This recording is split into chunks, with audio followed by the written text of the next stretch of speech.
السلام علیکم۔ اگر ہم اس بات کو نہیں سمجھتے کہ انسان کیا ہے، اسے کیسا ہونا چاہیے، یعنی انسان کی حقیقت کے بارے میں اگر ہماری فکر واضح اور معین نہیں ہے تو پھر کیا ہوگا؟ تمدن و ثقافت، تعلیم و تربیت، اخلاق اور معاشرتی روابط کی اصلاح کے نام پر ہماری جو تمام تر کوششیں ہیں یہ نہ صرف بیکار ہیں بلکہ بے نتیجہ بھی رہیں گی۔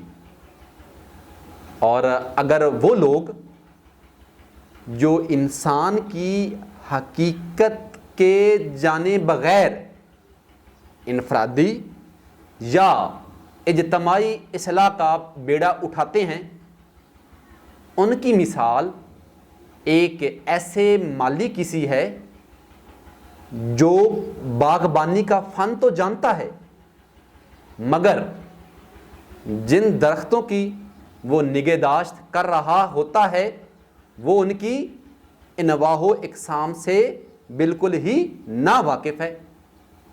جب وہ انواع و اقسام سے بالکل ہی نا واقف ہے تو پھر کیا ہوگا؟ معاشرے میں لوگوں کو کس طرح کے پھلوں کی ضرورت ہے یقیناً وہ اس کو بھی نہیں جانتا، کیونکہ وہ ایک باغبانی ہے اور اس کو انواع و اقسام کا اگر پتہ ہوگا تو معاشرے میں کن پھلوں کی ضروریات ہے تو پھر اس کے بارے میں کیا ہوگا؟ اس کو معلومات ہوگی۔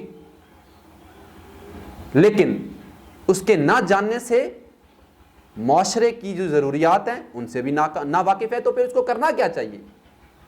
تو پھر اس کے لیے انسان کی حقیقت اور معنویت کیا ہے یہ اس کو پتہ ہونا چاہیے۔ وہ کون سا ہدف ہے جس کے تعاقب میں انسان سرگرداں رہتا ہے، اس کی فطرت اس سے کس ہدف تک پہنچنے کا کیا کرتی ہے؟ تقاضا کرتی ہے۔ اور اگر ہم قرآن مجید میں دیکھیں تو جو ایک مختلف جگہوں پہ کہیں انسان کا لفظ استعمال ہوا ہے اور کہیں بشر کا لفظ استعمال ہوا ہے، لیکن جہاں پہ انسان کا لفظ استعمال ہوا ہے اس سے مراد محض ایک نوع حیوان نہیں ہوتی بلکہ اس سے مراد انسان کی وہ بلند اور منفرد حقیقت ہے جو ایسی صفات سے منصف ہے جو صفات اور خصوصیات کسی دوسری مخلوقات میں نہیں پائی جاتی۔ انسان کی تعریف یوں بھی کی جا سکتی ہے کہ جیسے انسان ایک 4 زندانوں کا قیدی ہے۔ اگر یہ جو ورڈز ہیں اگر ڈاکٹر علی شریعتی کے اس میں ہم کاؤنٹ کریں تو ڈاکٹر علی شریعتی فرماتے ہیں کہ ایک ہے زندان فطرت، دوسرا ہے زندان تاریخ، تیسرا ہے زندان جامعہ، یعنی کہ جامعہ اٹ مینز کے معاشرہ، اور چوتھا کیا ہے؟ زندان ذات۔ اچھا، انسان کیا ہے کہ ان چاروں میں قید ہے اور اس کو کیا کر دیا ہے؟ ڈاکٹر علی شریعتی فرماتے ہیں کہ یہ کیا ہے؟ یہ انسان کے لیے کیا ہے؟ زندان ہے۔ اچھا، اب سوال، کیونکہ انسان نے ایک جرنی سٹارٹ کی ہوئی ہے، اپنے آپ کو وہ چاہتا ہے کہ ناؤ دا سیلف ہے، وہ سیلف اویئرنیس چاہتا ہے، وہ کامیابی کی طرف بڑھنا چاہتا ہے، تو کیا کرنا پڑے گا؟ اسے ان زندانوں سے نکلنا پڑے گا۔ اب ان زندانوں سے وہ کیسے نکل سکتا؟ اس کے لیے اگر ہم بات کریں جو پہلے 3 زندان ہیں ان سے نکلنے کا، ان سے رہائی کا وسیلہ کیا ہے؟ علم ہے۔ جیسا کہ زندان فطرت ہے، اس کے لیے کیا ہے؟ علم فطرت۔ جیسا کہ سائنس اینڈ ٹیکنالوجی، یہ کیا ہے؟ سورس ہے زندان فطرت سے رہائی حاصل کرنے کا۔ سیکنڈلی کیا ہے کہ زندان تاریخ ہے، اس میں کیا چیز چاہیے کہ علم تاریخ کا ہونا ضروری ہے. اور تھرڈ میں کیا ہے کہ جیسے کہ زندان جامعہ یا جس کو معاشرہ ہم کہہ سکتے ہیں, تو اس کا وسیلہ کیا ہے؟ علم عمرانیات. ان 3 زندانوں سے جو نکلنے کا وسیلہ ہے, جو سٹیئرز ہے جس کو ہم استعمال کرتے ہوئے اس قید سے نکل سکتے ہیں, تو وہ کیا ہے؟ علم ہے. لیکن جو چوتھا زندان ہے وہ خود ہے زندان ذات. اب زندان ذات سے صرف علم کے ذریعے نہیں نکلا جا سکتا, بلکہ اس کے لیے عشق کا ہونا بھی ضروری ہے. کیونکہ جو یہ زندان ذات ہے یہ احسار و قربانی کا مرحلہ ہے, جس کا محرک کیا ہے؟ جس کا محرک عشق ہے. اور اس کا سرچشمہ کیا ہے؟ اس کا سرچشمہ مذہبی تعلیمات ہیں. اور ایک چیز جس میں اور بہت زیادہ غور طلب ہے وہ یہ ہے کہ اگر ہم یہ کہیں کہ جو پہلے 3 زندان ہیں ادھر سے ہم جو ہے نا علم کے ذریعے, اور جو چوتھا زندان ہے صرف عشق کے ذریعے نکل جاؤ, نہیں, بلکہ اس کے لیے غور طلب کیا ہے کہ محض علم یا محض عشق سے کام نہیں چل سکتا. کیوں؟ کیونکہ علم بغیر عشق کیا ہے؟